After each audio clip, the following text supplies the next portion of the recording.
Welcome friends to our YouTube channel agricultural hub. आज हम बात करेंगे बार्ले की। हिंदी में इसे जौ कहा जाता है। तो सबसे पहले हम बात करते हैं सोइंग टाइम। सोइंग टाइम है इसका 15 नवंबर टू 30 नवंबर। जनरली फार्मर्स इसको लास्ट वीक ऑफ अक्टूबर में भी ग्रो करते हैं। सीड रेट क्या है इसका? टाइमली सोइंग के लिए 35 kg पर एकड़, लेट सोइंग के लिए 45 kg पर एकड़,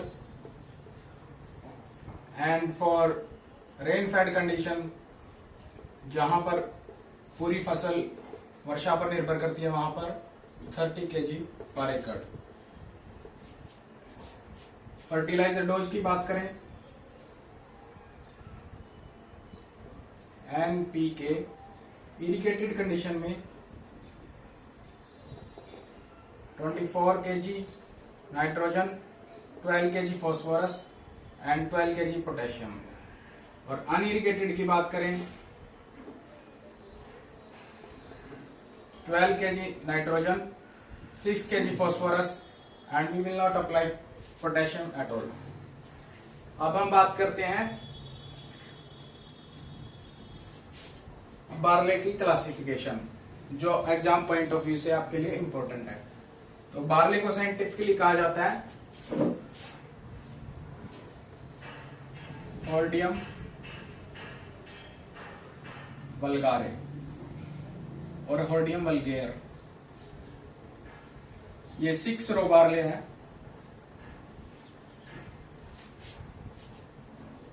All the 3 lines are fertile in this, and then Hordeum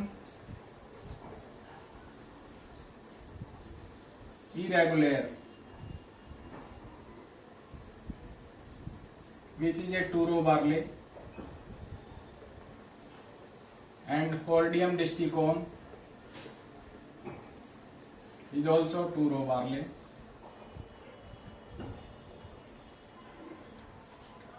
generally 2-row barley कहां पर यूज की जाती है? माल्ट एक्सट्रैक्शन के लिए। तो एग्जाम में क्वेश्चन आ सकता है, और पहले आया भी हुआ है, माल्ट एक्सट्रैक्शन के लिए कौन सी बार्ले होती है? 2-row barley. इसके अलावा एग्जाम पॉइंट ऑफ व्यू से बार्ले के रिगार्डिंग आपको पता होना चाहिए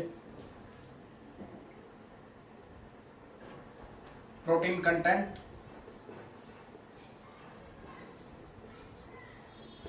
11.5%, और ये इसके अंदर ग्लूटेन नहीं होता, इट इज ग्लूटेन फ्री। सो जिन लोगों के अंदर ग्लूटेन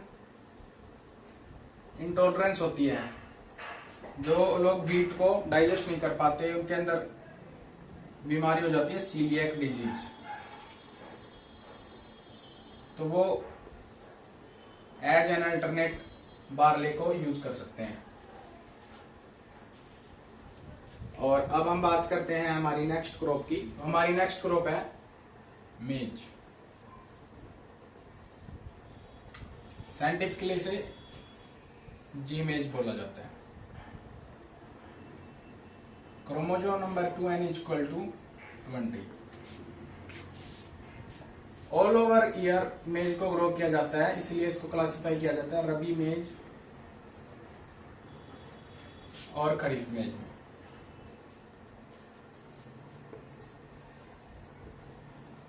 विंटर मेज भी बोल देते हैं। तो सबसे पहले हम बात करते हैं सोइंग टाइम की। रबी मेज में जहां पे प्लेन एरियाज होते हैं या प्लेन सोइल के ऊपर हम सोइंग करते हैं, वहां पे सोइंग टाइम होता है 25 अक्टूबर से 10 नवंबर। और जहां पे रिजिस बना के हम सोइंग करते हैं, वहां पे 10 नवंबर से 20 नवंबर। और अगर हम बात करें खरीफ की, जहां पर इरिगेटेड कंडीशन है वहां पे 25 जून से 15 जुलाई। और जो अगर कहीं पर रेनफेड कंडीशन में ग्रो की जा रही है, अगर फसल पूरी तरह से वर्षा पर निर्भर है, तो मॉनसून आने पर मॉनसून सोइंग की जाती है। अब हम बात करते हैं सीड रेट की। रबी में 7 to 10 kg पर एकड़, इन खरीफ इट इज 7 kg पर एकड़। और फर्टिलाइजर डोज की बात करें, NPK is 72 kg nitrogen, 24 kg phosphorus and 24 kg potassium.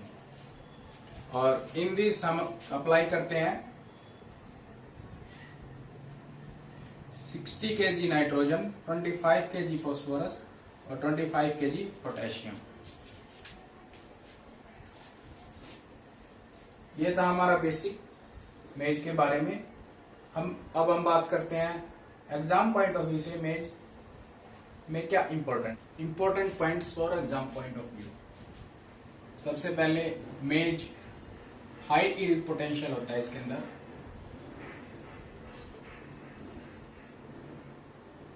तो इसे क्या कहा जाता है? Queen of cereals. Second, yellow colour pigment, जिसकी वजह से इसके सीड्स का कलर येलो होता है, उसे वो कौन सा पिगमेंट है? क्रिप्टोजैंथीन। इसके अंदर प्रोटीन होता है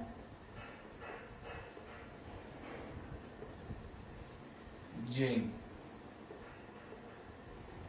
मेज is a non tiller plant.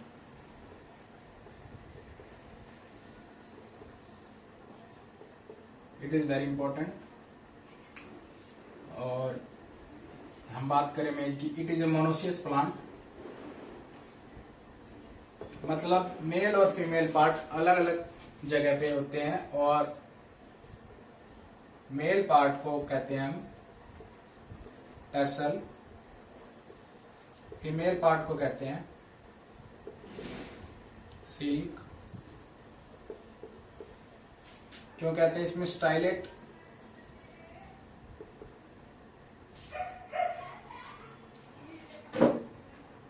Is very long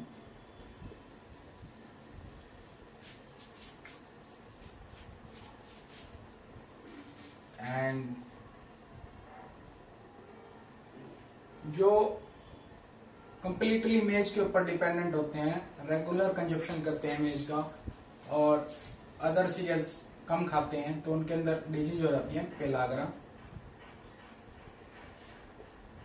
किसकी वजह से? Due to low vitamin B complex.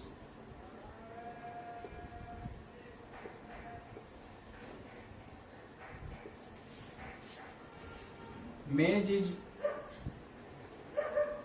Cross pollinated crop,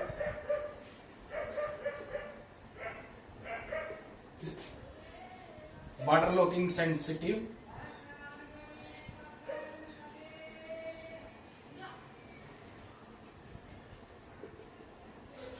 so maize के लिए ये सारे ही इंपॉर्टेंट पॉइंट्स आपको याद रखने हैं for exam point of view.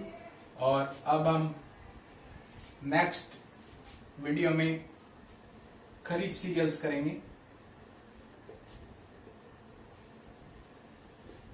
Thank you.